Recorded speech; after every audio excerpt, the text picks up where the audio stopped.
I'm like, hey, I really don't think that we should ever use the title director of sales because it comes across salesy, very old school. And I do believe that the client experience starts with the sale. So I want to direct the client experience. So the title is Director of Client Experience. I run sales, marketing, customer success, things along those lines. So that's how I really came into this position. But what really drives me here is as I was interviewing, there were these wooden letters PLJ up on the wall. And I asked Bob, I'm like, what's PLJ? He's like, you don't know? I said, no.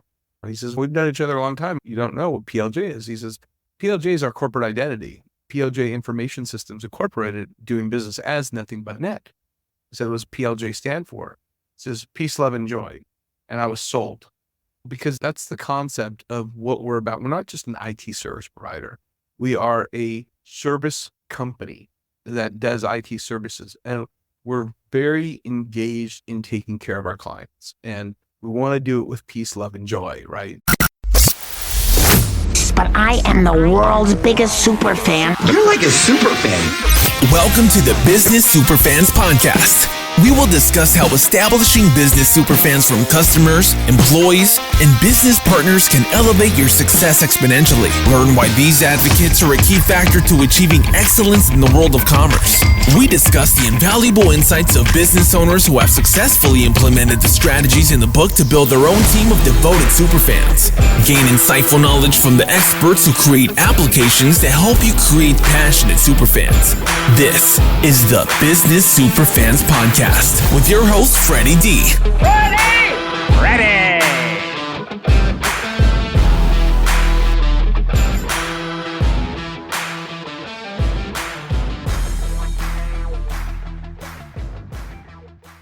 Stuart Selbst, known as Stu, serves as a Director of Client Experience at Nothing But Net, where he plays a crucial role in overseeing the sales team and ensuring the success of all of our clients.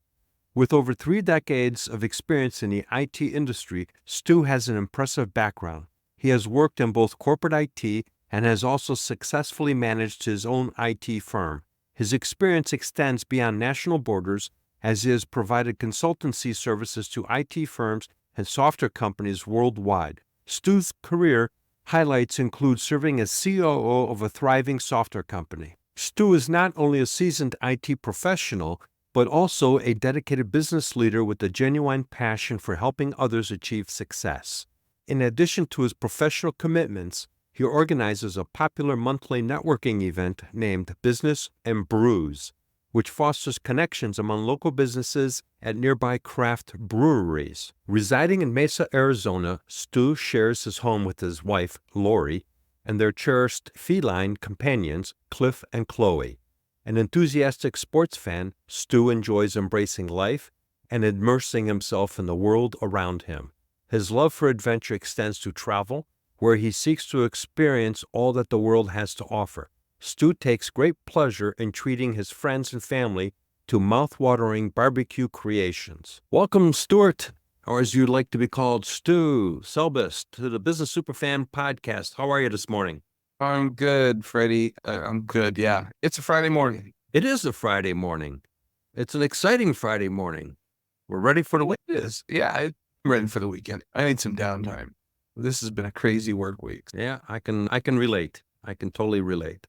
Share with our audience your story of how you got to where you are right now, which is Director of Customer Experience for an IT company called Nothing But Net, which is a cool name. Thanks. I'm quite proud of the name. So I've been in the IT industry a long time, from working in corporate IT in my early 20s to having my own IT company in the early 2000s and selling it and then consulting.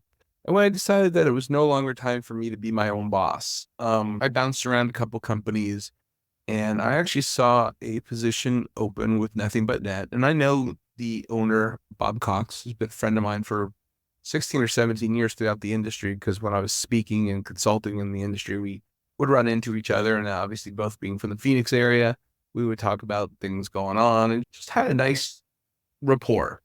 So I told him years ago, I said, someday I'm going to come work with you. And so he was advertising on LinkedIn for a director of sales position. And I applied and I called him up. I said, "Hey, Bob, I applied for this director of sales position." And he's like, "Stu, come on in." And so I came in, we sat down, we talked. I'm like, "Hey, I really don't think that we should ever use the title director of sales because it comes across salesy, very old school. And I do believe that the client experience starts with the sale. So I want to direct the client experience. So the title is Director of Client Experience. I run sales, marketing, customer success, things along those lines. So that's how I really came into this position.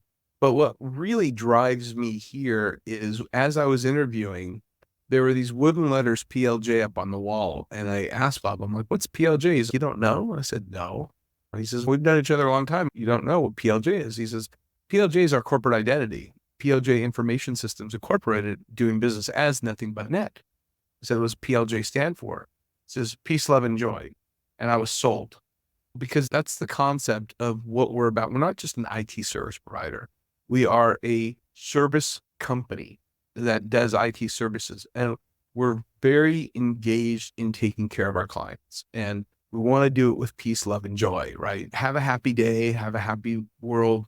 We know things, you're going to hit speed bumps along the way, but you know what? If we can have a good attitude about it, and Freddie D, you've known me long enough. Oh yeah, we met back a long time ago, 2000 almost. So my whole philosophy in life is be nice to people. I've had my ups and downs in life, and we all have had our ups and downs in relationships and whatever, but the whole concept of Nothing But Net of the peace, joy, and love, and having that literally on the wall of the office every single day where you have to see it makes it ingrained in your thoughts. That's an important thing that you said right there, is having it up on the wall.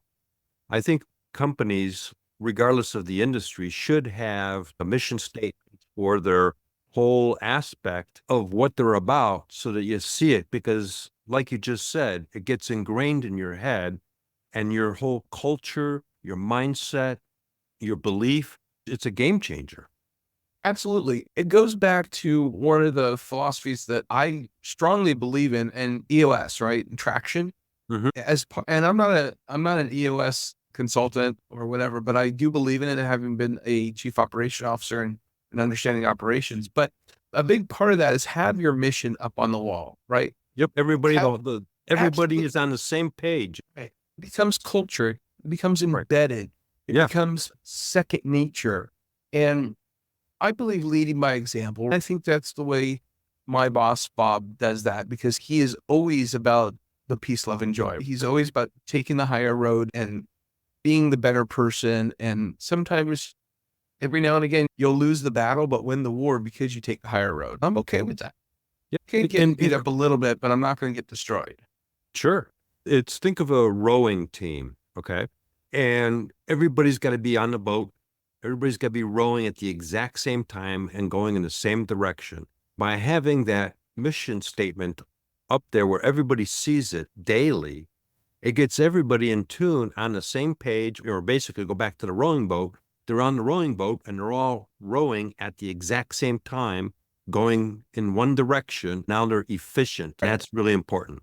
Again, like you don't become super efficient in rowing or anything, hockey, whatever, baseball, without practicing. And it's practicing all the time. I use the PLJ, peace, love, and joy, a lot.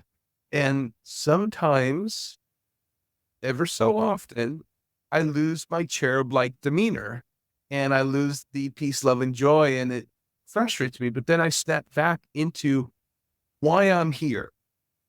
Okay. Right.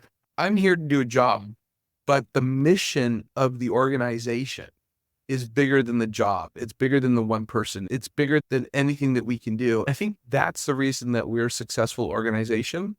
And one of the reasons that I am here is to bring that customer focused, consultative approach of technology and business to the masses, especially the businesses in Arizona.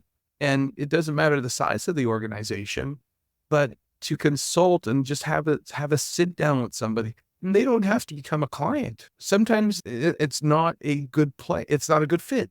But here's a cool thing that one of the other individual that I had on a previous podcast, Rick Benton, talked about the fact that even though they were not a good fit for his previous business, he still wanted them to become a super fan of his organization, because even though they didn't do business, or in your case, you didn't do business with some XYZ company, the fact that they appreciated who you are, they're still going to tell other people, and they're going to be your brand advocates, or I call super fans, that are going to be promoting you anyway.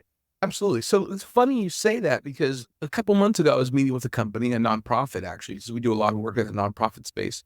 And as I was sitting down with them and learning about their business and their infrastructure and whatnot, and they're a Mac, mostly Macs, and no servers, no real infrastructure, it wasn't a good fit. However, the conversations have been still going on. Hey, Stu, we want to do this and this. Okay. Now, fast forward 6 months later, I was having a conversation with one of their leaders. I thought about what you said 6 months ago. We've really been considering it. I don't want to replace all our computers, but is there a way that we could have that same level of security? I said, yes. We could put everybody into a remote desktop, and we can have the servers and domain. So now the conversation is now going to, all right, we want to put that into our 2025 budget. I went and consulted and had a meeting with somebody, and where it wasn't a good fit, they're still a fan of what we do and wanted to find a way to work with us, because they had talked to 5 other IT companies, and they all told them the same thing. We don't work with Macs. We don't do this. But they knew to come to me or to come to Nothing But Net, and we'll come up with a solution that will work. So you're right. It's a super fan, and it takes a while to build super fans. People will be advocates, right? Yep. But there's a difference between an advocate and a super fan. Yeah. Super fan is advocates on steroids. Yeah. Think of the sports team, and you've got the fans, and there's the fans, and then there's the super fans. And the super fans, as you can see in my background, got the faces painted, got the jerseys, got the banners, got the hats, got the bumper sticker, and they're promoting the team, and they're spending their own money buying the gear, promoting the team. And So years ago, I did a presentation in the IT industry called Selling IT Services, How Not to Suck at It. And I did it at different conferences, and everyone loved it. And it went on for 3 or 4 years. Hey, Stu, can you refresh your presentation? But as I was putting it together, I thought about superfans, right? I thought about advocacy for businesses. And there's one company out there that has the biggest superfans in the world, where their fans are so dedicated, they will tattoo that company's brand on their body. And that's Harley Davidson. absolutely correct. Yep. They will brand themselves with that logo. I don't see anybody putting the Nothing But Net logo on their bodies. I would be really happy if someone ripped off their shirt and said, hey, look at Nothing But Net.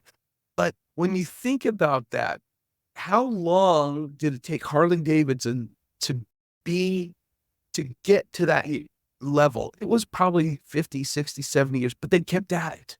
Right. From the time they started to the time they sold to AMC, and then they bought themselves back, you just work at it. But they're at it every single day. One of the things we need to do as small businesses or leaders is we need to be at it every single day, talking to our clients. Yep. And we always have an excuse. All right. And one of the things I'm just trying to shake off is I manage the sales team and whatnot here, but I still need to go and do some door knocking with my clients. Yeah. I'm just trying to get that on my schedule right now. I look at my calendar and it's filled with other stuff, and I'm just going to start canceling crap.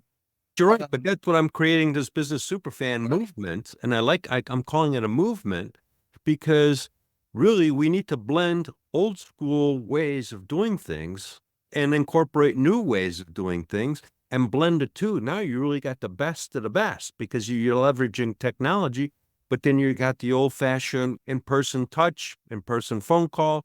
It's not automated as we are today, but it still differentiate. It's like sending somebody a thank you card through the mail, Right. versus a thank you text. But here's the thing, Freddie, and this is something that I'm struggling with, and people in our age group probably also struggle with this, because we're in the twilight of our career, right?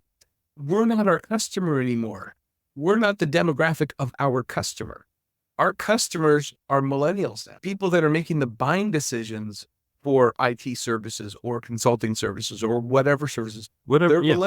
They're millennials. So the way that we did business and our parents did business and our grandparents did business the handshake and going and seeing people and bringing the gift and the thank you card and things like that. I'm not sure that's still valid, even though in my mind, the nice touch.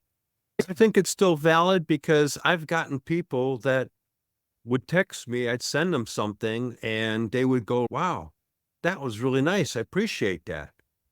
Because it's different. They're not used to it. They're used to the instant text and everything else.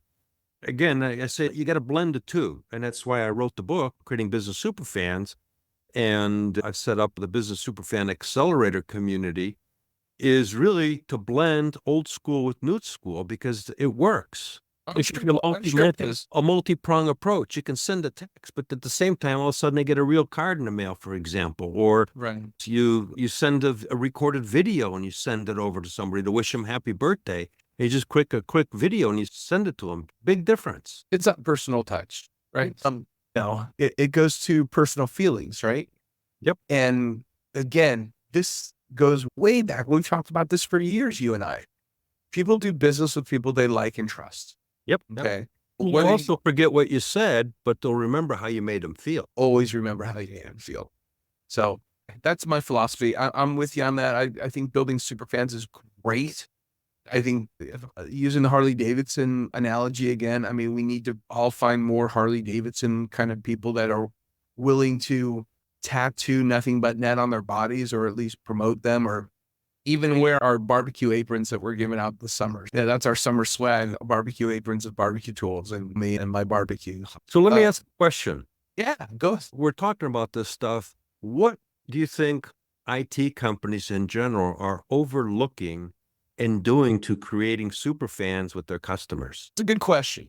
I could tell you what we do, but let me make it more broad because I think it's a broader question. You're asking IT companies in general. We're a boutique firm. We're very customer focused. I think the problem, and I'm going to call it a problem, maybe even a pandemic, so to speak, but technology companies are so focused on the technology, not the results, not the solution, not the people. So I think when you lose touch of who you're serving, and you think you're a technology company, like managed service providers like us, we typically do not invent anything. We're not building software. We're not creating the next microprocessor. We work with companies like Microsoft and Intel and Lenovo and Cisco. They're the ones that are building stuff. We're an integrator. We're the service provider. We're a reseller. Okay. What we do as technologists, we're still going to call us technologists. Typically, the industry focuses too much on the what, not the why. You know me, I'm a big Simon Sinek fan. So I'll talk about that golden circle, right? The golden. And we try to focus on our why. Like just recently, I went through a exercise of breaking down our unique value, our UVP, right? And put in a presentation to my boss and my sales team. This is what we're about, you guys. We broke it down. We got granular. You should see the whiteboard in the conference room. We got really granular what we did. I even took it to the next level and did a SWOT analysis for my internal team. I wanted to know what everyone thought about our strengths, our weaknesses, our threats, and our opportunities. So I did a SWOT analysis with our team. And I think that's what IT companies are missing as a whole, right? You have an advocate for the customer, which was, let's call it me, okay? But then you have 20 technicians that are just, they want to do the work. It made me think of something. Yesterday, I was working with one of my customers and they brought in a monitor as I needed an extra monitor. So the guy shows up with his companionette, okay, to deliver a monitor, hooks it up. It's dusty, it's dirty, and everything else. And he goes, I'm sorry, it's a dusty monitor, but the company got a really good deal on this thing. I didn't say a word. I just thought to myself, wow, was just absolutely horrible experience because it showed that he didn't care, zero customer service, and totally indifferent. So something like that would never, ever happen in our world. Okay. Even if we had a used monitor that we were giving to a client, right? My team would clean it up, polish it, put it in a box or at least a bag to keep it dust free, lay it down, test it, make sure it all worked. That's the difference. That's the PLJ. That's the peace, love, and joy, right? Exactly. That's how our clients know that we care. And again, like I said earlier, there's going to be times that we trip over our shoelaces, right? They're going to hit a speed bump. We're going to screw something up because we are human. Right. Okay. Like you described, you guys will go above. My perception is the guy really didn't give a crap. He was just there to just, here's your monitor. Bye. A couple squirts of Windex and a paper towel go a long way. But you know what? A lot of IT type people do not think about that. And the funny thing is, we're looking at a marketing firm right now. And I asked for some references. I want to check everybody out. So they gave me one I talked to, and it was a very small firm in Maine that I spoke to. One person managed service provider in the state of Maine. We're having a conversation. She's very happy with this marketing company. But the thing that disappoints me a little bit is the marketing vendor gave me a company that doesn't even come to our demographic. We're a 19-person organization in Phoenix, 7th largest city in, we're actually in Chandler, but Phoenix metro area, we're the 7th largest city in the US. Why don't you give me somebody who's closer to our size in a larger city like Denver or Chicago or something like that to talk to? Because they're experiencing some of the same issues that we are. We're in Phoenix. There's a lot of competition. I want this marketing company to help me differentiate myself. I could tell people we create Superfans, that we do things better, but until they know, until they experience the nothing but net way, they don't know. They can just assume. And I never want people to assume something. Okay. And I never want to be salesy, even though that's my job. I want people to believe in our message. I want people to understand that we are here to serve our community. We are here to help our clients and our prospects. And I reached out to a prospect today that we're supposed to meet late next month. I asked him, can we meet a little earlier? I really want to get to know your business better and talk about the collaborative partnership. Not about, hey, can I sell you IT services? Can I sell you some IT stuff? No, I want to know more about them. Because if I know more about them, what they do, what their mission is, what their passion is, in the back of my head, because you know me, I'm going to try to find a way to help increase their business. I'm going to not only come up with good solutions from a technology perspective of where we should take them, but also who do I know that could utilize them? Yeah, Who do I know? Because givers gain. That goes back when I was selling manufacturing software. You made me think of my old selling days. And I would never get into the features and functions of the software. I would be talking to the head guy, the owner of the company or the president of the company. And I flat out tell him, our product does the job. The other product that you're going to look at does the job. And the other product that you're going to look at, they all do the job. And ask, where do you want to be in 5 years? What's your strategy? What's your vision? And we got out of the conversation of, does it turn right? Does it turn left? Is it blue? Is it green? Where's it going to take your business? We're looking at, how can I help you grow your business? What's your strategy and what's your timeline? How can we help accomplish that goal? Then really the sale becomes backwards because, okay, to reach your goal, Stu, that you just told me that you want to do in 3 years, you want to increase by $2 million. We need to back this up because you got training, you got to run systems simultaneously. You can't just shut one off. You got to run 2 systems temporarily, make sure everything is going, blah, blah, blah, blah, blah. Based upon your timeline you just gave me, Stu, you need to issue that PO to me tomorrow. Yesterday, yeah. No, I'm with you 1,000%. Yeah, it's fun because you leave everybody else behind because they're all busy talking about this turns blue and it does that and it flips this and we're so wonderful about that. Yeah, you don't talk about features. You talk about how it's going to benefit. I got 2 stories that I want to share. They're both current clients. Just a fantastic construction company. And they've grown so much. They've outgrown QuickBooks, right? Mm-hmm. So they're talking to me, and because they know I come from that ERP world and stuff like that, I said, we can go a couple different ways. We can go to Sage, because Sage is really designed for the construction business. However, let's really look to the future. Let's look 5, 7, 10 years out there. I said, let's look at a true ERP system. Let's look at NetSuite. I'm a big fan of NetSuite. We're actually a referral partner to them. That's all we do is refer the business. He says, okay, so we've been working with NetSuite and them a little bit, and he's pretty impressed, but we're going to evaluate a couple other things. But For him to come to me and say, Stu, this is where we're at. I said, okay, let's look at these different solutions. Now, we don't sell them, but we have that trust. Right. And they understand that we are going to look at how it affects the user community within the organization, how it can, from a technological standpoint, how it can take their business to the next level, and what other things are they going to need, whether it's bandwidth or infrastructure, whatever, to run these systems. Okay. So we can plan accordingly. Right. That's what I try to get across to every client. You know what? That's the unexpected. I'll call that the unexpected extra, because you're not getting paid for this, but you're helping that business go to the next level, which in turn is going to transform them into your super fan, because the owner of that company knows other owners of other companies, and they're going to be having beers or conversation or coffee or whatever. And that's going to come up and go, oh man, you got to talk to my buddy Stu. He'll hook you up. Well, and that's how that came about. So a good friend of mine is the guy's business coach, and he was having problems with his IT companies. Oh, you got to talk to Stu. He didn't miss a beat. You got to talk to Stu. And we met the next day, signed on with us. The other client that I wanted to talk about, he goes, I want to go to the cloud. Okay. What do you want to put in the cloud? I want to put everything in the cloud. Okay. So we start talking about these things. He's got some products with big databases and stuff like that. So we're looking at Azure, and I'm like, you're going to spend $25,000. Now I don't want to go to the cloud. Then we start to narrow it down. He just wants to move his file and print to like SharePoint and stuff like that. Okay. So he's trying to do it himself. And so it's just funny that they know they have a vision. The owners have a vision of what they want. But I try to tell people, stay in your lane. You do what you do best. Let us console. You know what?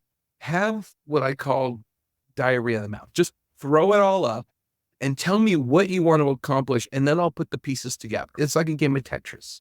That's what technology, that's what being an MSP is about. You take the client's vision and you put the pieces together to make it work for their company. Yes, there's a cost to that.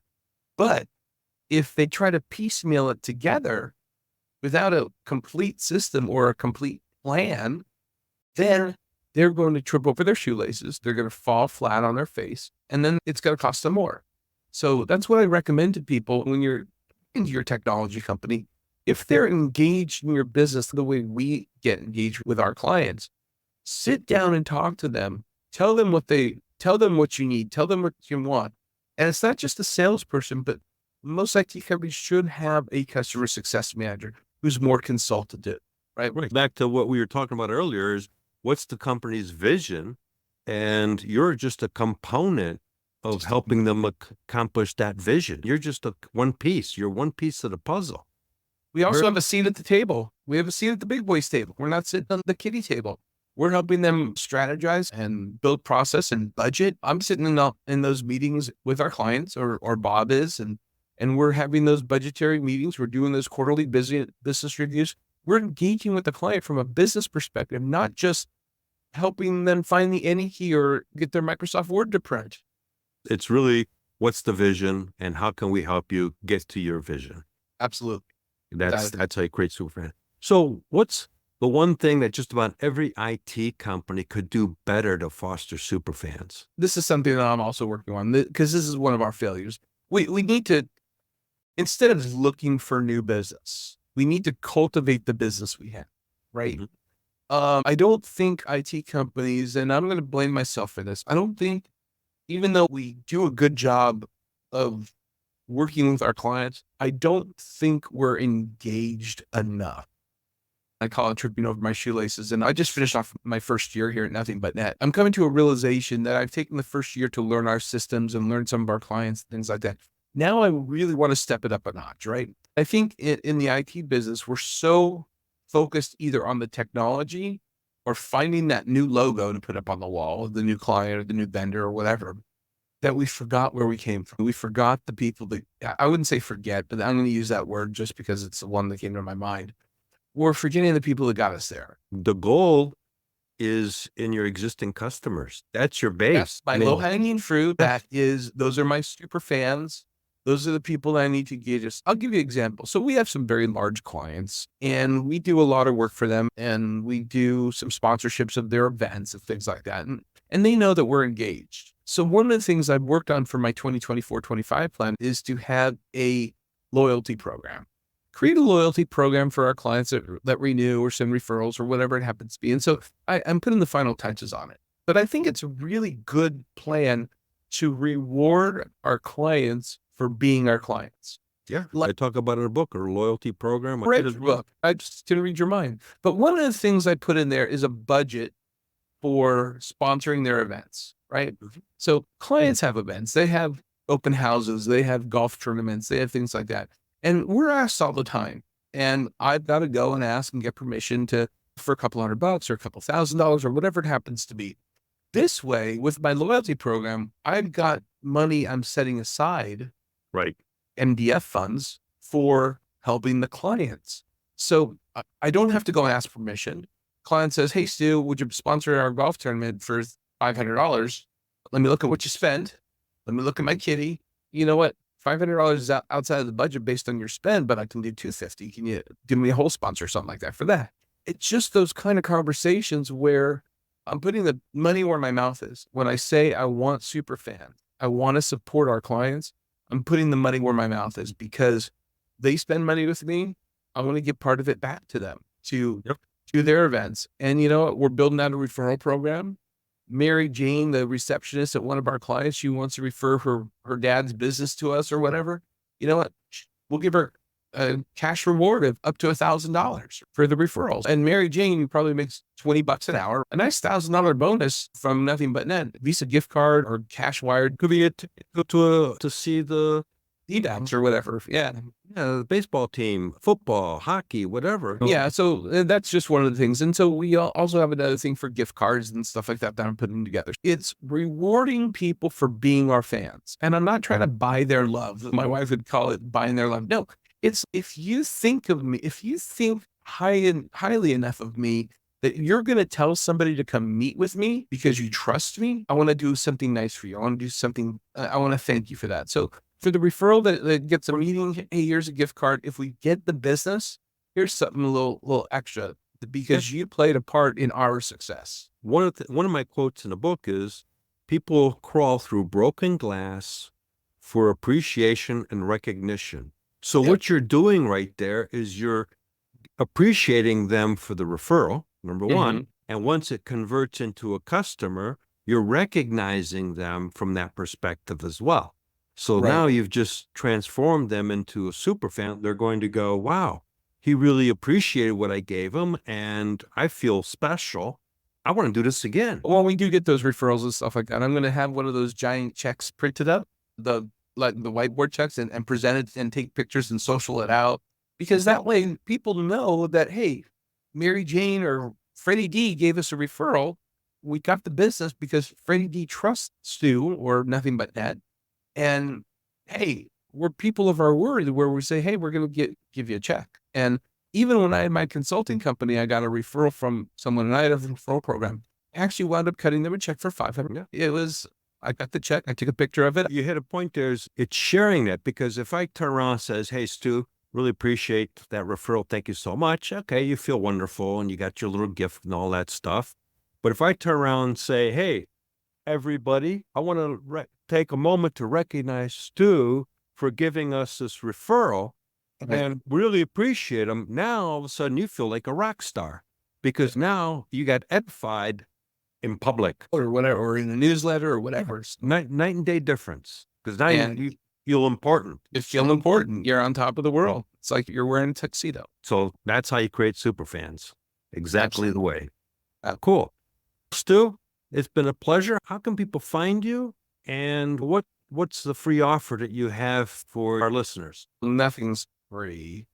First of all, they can find us at nothingbutnet.com. You can check us out there. You can find us on LinkedIn, on Facebook, Twitter, or X, or whatever. So the free offer is anyone who's listening to this that would like for us to give them a second set of eyes on their network, on their cybersecurity, I will make that offer to them. It's typically a $1,500 evaluation, but we can run some tools on their network just to give them a second look on things and see where they're at, if any of their email addresses are on the dark web, things along those lines. So I would love to do that. And people can get a hold of me directly My direct line to my office is 480-889-6604.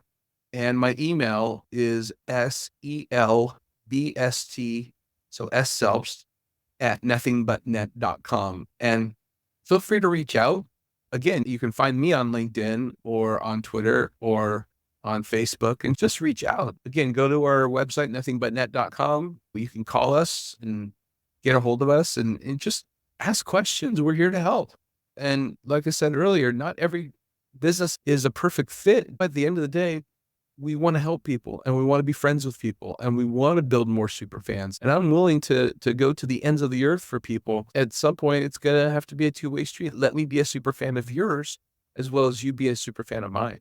No, I have a great point. And one of the things I tell people is that I'll just use you and me as an example. We may never do business, but if we don't take the time to learn a little bit about each other, we'll never know the opportunities that could potentially happen, because you and I may not do business together, but you may know somebody or I may know somebody that could use your services or somebody that could use my services 4 months from now. Absolutely. Absolutely. And everybody has IT and everybody knows about IT and sometimes you just need a coach. Sometimes you just need someone to push you to that next level. I was a business coach for 8 years and people would do really well in business and they would get stuck.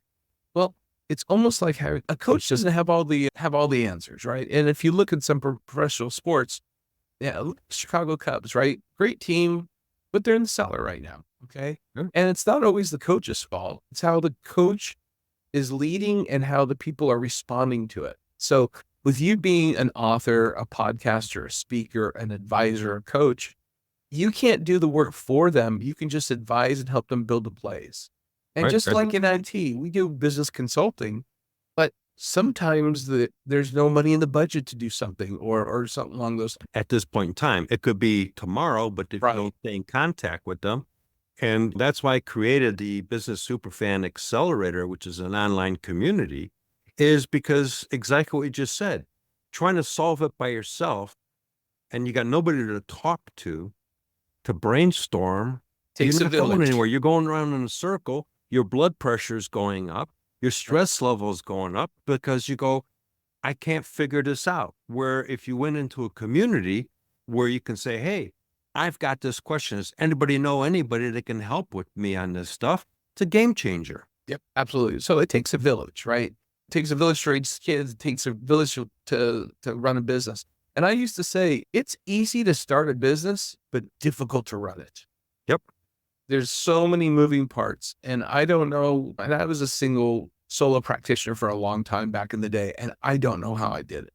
I just don't know. And I couldn't do it today. I couldn't be a solo practitioner today. Please. Thank you for having me on. Appreciate it. Thanks for tuning in to today's Business Superfans podcast. If you found value in our dive into creating superfans for lasting success, show some love, hit like, and subscribe for future episodes, and share with your network to spread the insights. Your support is everything and fuels more content to boost your business success. Stay tuned, Superfans Superstars. Thank you for tuning in to today's Business Superfans podcast. If our exploration of creating superfans for lasting success struck a chord with you, show some love. Like us, subscribe for future episodes, and share with your network to spread the wisdom. Your support fuels us to craft more valuable content for your business success. Keep rocking, Superfans Superstars. Attention business owners. Are you looking to transform your employees, customers, and business allies' relationships and elevate your brand to new heights? Join the Business Superfans Accelerator today. Led by me, Freddie D., this dynamic mentorship program empowers you to turn your stakeholders into passionate superfans, the ultimate brand advocates who actively promote your business. Imagine a community of dedicated supporters promoting your products or services not just through word of mouth, but as proud champions of your brand. With exclusive access to monthly Q&A sessions, brainstorming opportunities, and valuable resources like online courses, playbooks, and much more. This program is designed to provide you with the tools you need for sustainable, profitable growth. Don't wait. Every moment you delay allows your competition to get ahead. Sign up now at bizsuperfans.community and start unleashing the potential of your superfans today. Your brand's transformation awaits. Let's make business growth your reality.